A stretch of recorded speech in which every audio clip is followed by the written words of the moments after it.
The laser academy 2020 में आपका बहुत बहुत स्वागत है। आज के इस वीडियो में हम पढ़ेंगे इकोसिस्टम के बारे में। इकोसिस्टम क्या होता है, इकोसिस्टम के क्लासिफिकेशन क्या होते हैं, इकोसिस्टम का कॉन्सेप्ट क्या होता है, इकोसिस्टम कितने प्रकार के होते हैं, एनर्जी फ्लो क्या होता है, एनर्जी फ्लो का कॉन्सेप्ट क्या होता है, ये सारी चीज़ें पढ़ेंगे आज की इस वीडियो में। शुरू करते हैं इकोसिस्टम। इकोसिस्टम जो टर्म्स होता है वो दो शब्दों से मिलता है, इको प्लस सिस्टम। इको का मतलब होता है इन्वायरमेंट और सिस्टम का मतलब होता है इंटरेक्शन। इसका मतलब सीधा सीधा समझ में आ गया है कि इंटरेक्शन विथ इन्वायरमेंट। शुरू करते हैं, इसकी डिफिनीशन जान लेते हैं। इकोसिस्टम क्या होता है? Ecosystem is the study of interaction between biotic and abiotic component. दूसरी डिफिनेशन जानते हैं, when the biotic and abiotic component are interact with each other to form a complicated system is called ecosystem। अगर एक तीसरी परिभाषा अगर जाने तो ecosystem is the structural functional unit of nature in which living organism interact themselves with their environment. मतलब ये हो गया कि इकोसिस्टम जो होता है वो एक प्रकार का कॉम्प्लिकेटेड सिस्टम होता है जिसमें बायोटिक और एबायोटिक कंपोनेंट अपने इन्वायरमेंट के साथ क्या करते हैं, इंटरैक्ट करते हैं। यानी इकोसिस्टम अगर सामान्य रूप से जाना जाए तो इकोसिस्टम जो होता है स्ट्रक्चरल फंक्शनल यूनिट होता है नेचर का, जिसमें लिविंग ऑर्गेनिज्म जो होते हैं वो उनसे क्या करते हैं, इन्वायरमेंट से क्या करते हैं, इंटरैक्ट करते हैं। तो ये तो थी सामान्य परिभाषा इकोसिस्टम। अब कुछ छोटे छोटे नोट्स के बारे में जानते हैं इकोसिस्टम के क्या होते हैं। जैसे टर्म इकोसिस्टम जो था वो एजे टेंसले ने 1935 ईस्वी में दिया था। इकोसिस्टम में जो होता है लिविंग और नॉन लिविंग क्या करते हैं, इंटर रिलेशनशिप बनाते हैं। Ecosystem is the structural functional unit of environment. Ecosystem जो होता है इन्वायरमेंट का एक प्रकार का यूनिट होता है। कौन सा यूनिट? स्ट्रक्चरल और functional unit. There are two basic component of environment such as biotic and abiotic. Biotic और एबायोटिक कंपोनेंट्स होते हैं इनके। अब देखिए कॉन्सेप्ट ऑफ इकोसिस्टम के बारे में समझते हैं। Ecosystem is the basic structural and functional unit of ecology. अब देखिए एजे टेंसले 1935 के अकॉर्डिंग अगर समझे इकोसिस्टम की डिफिनीशन क्या होती है। Ecosystem are the basic unit of nature on the face of earth. यहाँ देखिए there are two component of environment such as biotic यानी लिविंग, एबायोटिक यानी नॉन लिविंग। ये दो कंपोनेंट्स होते हैं इन्वायरमेंट के। कॉन्सेप्ट समझते हैं इकोसिस्टम का कैसे। जैसे मान लीजिए हम जानते हैं प्रोड्यूसर जो होता है, प्रोड्यूसर अपना भोजन क्या करता है, स्वयं बनाता है। किसके द्वारा? अपना भोजन फोटोसिंथेसिस प्रक्रिया द्वारा अपना भोजन स्वयं बनाता है। अब प्रोड्यूसर को कौन खाता है? कंज्यूमर खाता है। कंज्यूमर क्या होता है? जो अपना भोजन स्वयं नहीं बना पाता बल्कि दूसरे पर अपने भोजन के लिए डिपेंडेंट रहता है। वो किसको खाता है? प्रोड्यूसर को खा जाता है। अब देखिए प्रोड्यूसर हो चाहे कंज्यूमर हो, इन दोनों को डिकम्पोज करते हैं डिकम्पोजर, जिन्हें रिड्यूसर के नाम से भी जानता है, जिसमें बैक्टीरिया, फंजाई ये इत्यादि आते हैं। अब देखिए इस कॉन्सेप्ट में प्रोड्यूसर अपना भोजन कैसे बनाता है। आप जानते हैं इनपुट के रूप में अगर हम रेडिएंट एनर्जी इसको दें तो वो रेडिएंट एनर्जी को लेगा, यानी सनलाइट को लेगा, कार्बन डाइऑक्साइड को लेगा, वाटर को लेगा और फोटोसिंथेसिस क्रिया द्वारा क्या बनाएगा, अपना भोजन बनाएगा। तो ये कौन भोजन बनाएगा? ये इसमें जाता है यानी प्रोड्यूसर में जाता है। अब प्रोड्यूसर जब भोजन बना गया तो वो कंज्यूमर क्या करता है, हरे पेड़ पौधों को खा लेता है। अब हरे पेड़ पौधों को खा लेगा, अब आउटपुट के रूप में क्या देगा? अब रिस्पायरेशन होता है। रिस्पायरेशन के दौरान क्या करता है, वो वाटर और कार्बन डाइऑक्साइड क्या करता है, वातावरण में छोड़ देता है। यही कार्बन डाइऑक्साइड वाटर क्या होता है, प्रोड्यूसर द्वारा फिर से ले लिया जाता है। तो ये क्रिया बार बार चलती रहती है, इसलिए ये एक दूसरे से क्या करते हैं, कॉम्प्लिकेटेड रूप में बंधे रहते हैं।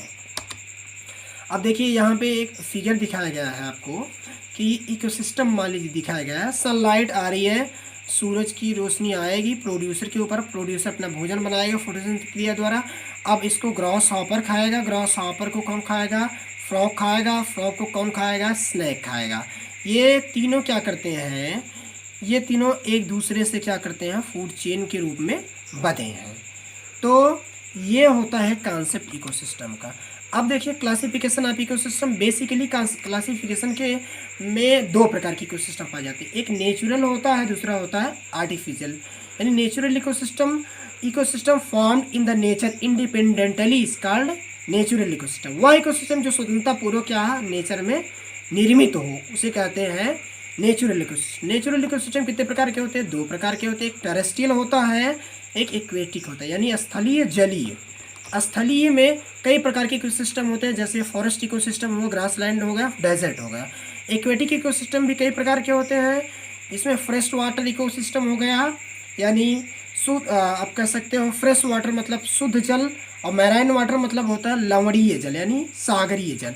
फ्रेश वाटर को भी दो भागों में बांटा गया है, स्टैग्नेंट वाटर इकोसिस्टम यानी रनिंग वाटर इकोसिस्टम। और स्टैग्नेंट वाटर क्या होता है, लेंटिक वाटर इकोसिस्टम, और रनिंग वाटर क्या होता है, लोटिक इकोसिस्टम होता है।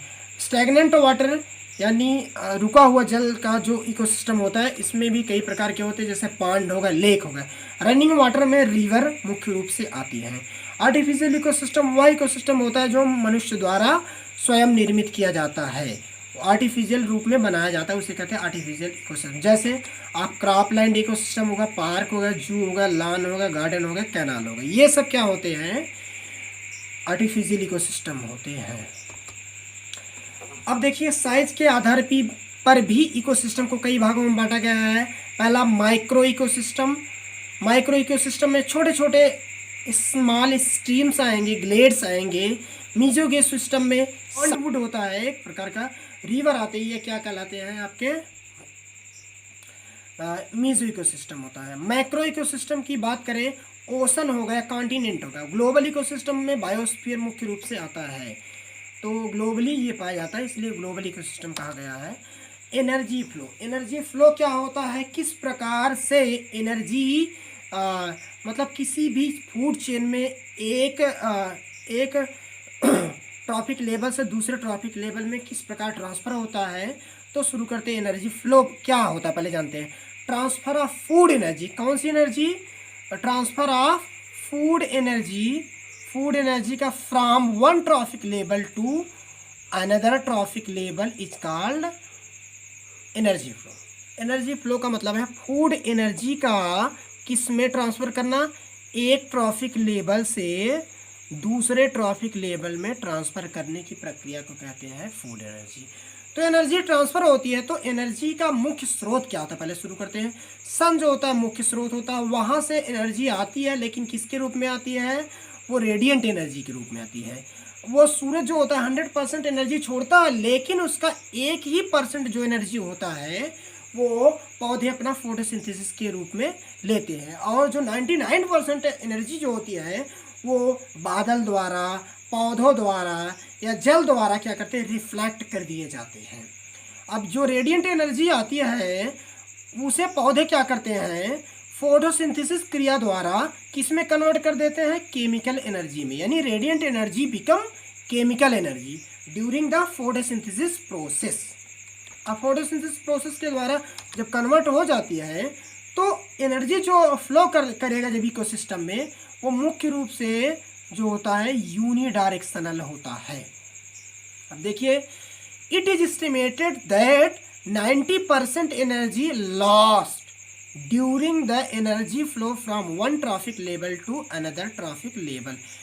जब एनर्जी फ्लो जो होता है एक ट्रॉफिक लेवल से दूसरे ट्रॉफिक लेवल में होता है, तो उस दौरान क्या होता है, 90% ऊर्जा जो फूड एनर्जी होती है वो लॉस हो जाती है। अब देखिए, according to Lindeman about only 10% biomass energy transfer from one trophic level to another trophic level. यानी जब एक ट्रॉफिक लेवल से हम दूसरे ट्रॉफिक लेवल में जाते हैं तो सिर्फ और सिर्फ 10% ऊर्जा यानी फूड एनर्जी यानी बायोमास जो एनर्जी होती है उसका सिर्फ 10% ही दूसरे ट्रॉफिक लेवल में ट्रांसफ़र होता है, यानी 90% जो होता है एनर्जी बची रह जाती है। वही पहले वाले स्टेटमेंट में कहा गया है। एनर्जी फ्लो के लिए कुछ जो रूल्स हैं यानी लॉ हैं वो इन्वॉल्व होते हैं। इसमें थर्मोडायनेमिक्स का नियम आता है और लॉ ऑफ लिंडमैन का 10% लॉ आता है। थर्मोडायनेमिक्स के दोनों लॉ आते हैं, फर्स्ट लॉ ऑफ थर्मोडायनेमिक्स और second law of thermodynamics. First law of thermodynamics के बारे में शुरू करते हैं हम। फर्स्ट लॉ ऑफ थर्मोडायनेमिक्स क्या होता है? इसे law of conservation of energy के नाम से जाना जाता है। Energy neither created nor destroy but it transfer from one trophic level to another trophic level. यानी ऊर्जा ना तो उत्पन्न की जाती है ना ही नष्ट की जाती, बल्कि यह एक रूप से दूसरे रूप में ट्रांसफर की जाती है। अब देखिए यह लॉ, ये रूल्स जो होता है फर्स्ट लॉ ऑफ थर्मोडायनेमिक्स कहाँ पे लागू होता है? This law involve during the emission of radiant energy from sun to produce यानी ग्रीन प्लांट। देखिए ये फर्स्ट लॉ होता है जब सूरज से रेडिएंट एनर्जी आती है, कहाँ पर? पेड़ पौधों पर जैसे पड़ती है वो रेडिएंट एनर्जी किस में कन्वर्ट हो जाता है? केमिकल एनर्जी में। कब कन्वर्ट होता है? ड्यूरिंग द फोटोसिंथेसिस के दौरान। तो यहाँ पर जो था फर्स्ट लॉ ऑफ थर्मोडायनेमिक्स लागू हुआ। शुरू करते हैं second law of thermodynamics. Second law of thermodynamics क्या होता है? Second law of thermodynamics state that whenever energy is transfer from one trophic level, जब एनर्जी एक फॉर्म से दूसरे फॉर्म, एक ट्रॉफिक लेवल से दूसरे ट्रॉफिक लेवल में ट्रांसफर होता है, तो some energy loss in the form of heat. तो कुछ ना कुछ जो होता है एनर्जी ऊष्मा के रूप में बाहर निकल जाता है। मतलब पूरा का पूरा नहीं ट्रांसफर होता है, आपको बताया गया 10% ही ट्रांसफर होता है, उसका कुछ ना कुछ है यानी एनर्जी जो होता है हीट के रूप में बॉडी से लॉस हो जाता है। यानी यहाँ पे this law involve during the energy flow from one trophic level to next trophic level. अब देखते हैं लिंडमैन का नियम क्या होता है। लिंडमैन 10% लॉ क्या होता है? इसके हिसाब से कहा जाए only 10% of food energy transfer from one trophic level to next trophic level. यानी एक ट्रॉफिक लेवल से दूसरे ट्रॉफिक लेवल में जब बायोमास एनर्जी जब ट्रांसफर होता है तो उसका सिर्फ 10% बायोमास एनर्जी ही ट्रांसफर हो पाती है। यानी 90% एनर्जी जो होती है नहीं ट्रांसफर होती है। ये भी क्या होता है? जब एनर्जी फ्लो होता है एक ट्रॉफिक लेवल से दूसरे ट्रॉफिक लेवल में तभी इन्वॉल्व होता है ये नियम। अब शुरू कर देखते हैं कैसे इन्वॉल्व होता है। जैसे यहाँ से देखिए सनलाइट है, सनलाइट से सूरज से जो होता है एनर्जी आती है किसके रूप में? रेडिएंट एनर्जी के रूप में। रेडिएंट एनर्जी के रूप में आती जैसे पौधे पे पड़ता है यानी ग्रास पे पड़ता है यानी पौधों पर पड़ता है तो वो पौधे क्या करते हैं? अपना भोजन फोटोसिंथेसिस क्रिया द्वारा बनाते हैं। तो फोटोसिंथेसिस क्रिया करते हैं तो ये रेडिएंट एनर्जी किस में ट्रांसफर परिवर्तित होता है? केमिकल एनर्जी में। यहाँ पर लागू होता है फर्स्ट लॉ ऑफ थर्मोडायनेमिक्स। कहाँ से? सूरज से आने वाली प्रकाश की किरणें जो होती हैं वो रेडिएंट एनर्जी के रूप में आती हैं और किसमें परिवर्तित हो जाती है? केमिकल एनर्जी के रूप में। यानी एनर्जी क्या होता है? एक फॉर्म से दूसरे फॉर्म में परिवर्तित हो गया। लेकिन जैसे ही प्रोड्यूसर से प्राइमरी कंज्यूमर, प्राइमरी कंज्यूमर से सेकेंडरी कंज्यूमर, सेकेंडरी कंज्यूमर से टर्सरी कंज्यूमर में ट्रांसफ़र होता है तो कुछ ना कुछ ऊर्जा जो होता है हीट के रूप में बॉडी से बाहर निकल जाता है। हीट के रूप में बॉडी से कैसे निकलता है? उनके का फंक्शंस होते हैं, वो बहुत से फंक्शन करते हैं, जैसे चलते हैं, हिलते डोलते, सारी क्रियाएं करते हैं अपनी, वो हीट के रूप में क्या करते हैं? बॉडी से बाहर निकाल देते हैं। तो ये तो था केमिकल एनर्जी का फॉर्म। यानी बॉडी में किस रूप में एनर्जी स्टोर्ड है? यानी केमिकल एनर्जी के रूप में स्टोर्ड है। अब देखिए अगर एनर्जी फ्लो के हम पिरामिड में देखें तो एनर्जी फ्लो जैसे मान लो यहाँ पे दिया गया है 20,000 किलो कैलोरी पर मीटर पर ईयर के हिसाब से दिया गया है। अब देखिए 20,000 किलो कैलोरी में लॉस हो गया तो यहाँ पे 2000 किलो कैलोरी एनर्जी बचा। फिर दूसरे स्टेप में जाते हैं, सेकेंडरी कंज्यूमर में हम जाते हैं जब, फिर इसमें से भी कुछ ना कुछ एनर्जी जो होता है हीट के रूप में लॉस हो जाता है। तो बचता है कितना, 200 यानी 200 किलो कैलोरी एनर्जी बचती है। फिर अब देखिए टर्सरी जब कंज्यूमर में की तरफ हम बढ़ते हैं, यानी टर्सरी कंज्यूमर जब सेकेंडरी कंज्यूमर करता है, इसको सिर्फ 20 किलो कैलोरी एनर्जी ही मिलती है।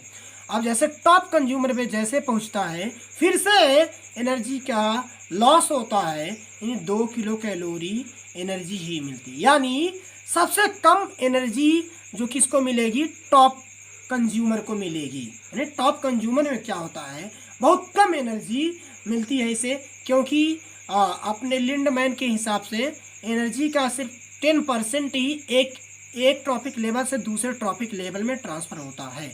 कुछ ना कुछ ऊर्जा जो होती है थर्मोडायनेमिक्स के दूसरे नियम के अनुसार, कुछ ना कुछ ऊर्जा जो होती है वो बॉडी से हीट के रूप में क्या करती है, बाहर निकाल दी जाती है।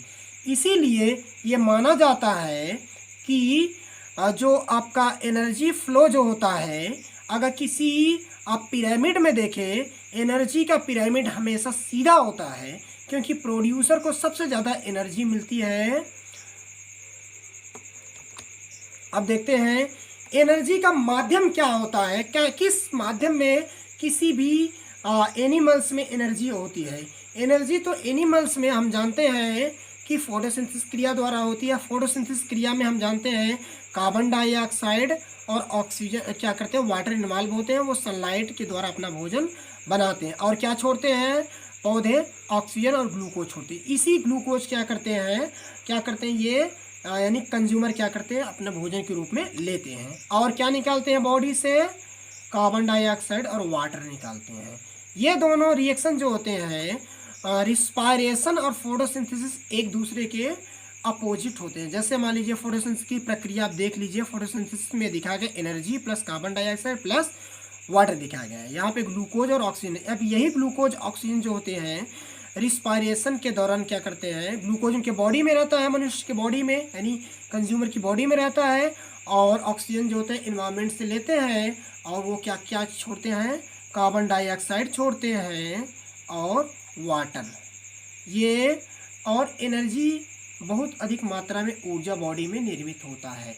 ये तो था एनर्जी का मीडियम जो किसी एनिमल्स में होता है। अब देखते हैं बैक्टीरिया में किस प्रकार का फूड का मीडियम होता है। इसमें होता है, आप जानते हैं, कीमोसिंथेसिस होता है, यानी केमिकल द्वारा अपना भोजन बनाते हैं। जैसे यहाँ पे आपको दिखाया गया है, सल्फर दिखाया गया है।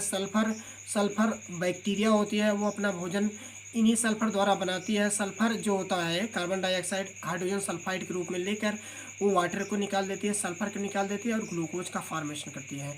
अब कंज्यूमर जो होता है इसी ऑक्सीजन लेता है वातावरण से और ग्लूकोज लेता है, इसके द्वारा अपना भोजन बनाता है और कार्बन डाइऑक्साइड और वाटर को छोड़ता है वातावरण में। अब देखिए ये कीमोसिंथेसिस क्या होता है कि synthesis of food from the chemical is called chemosynthesis. ये कीमोसिंथेटिक बैक्टीरिया भी होते हैं, इनके द्वारा ये भोजन के रूप में ली जाती है केमिकल्स।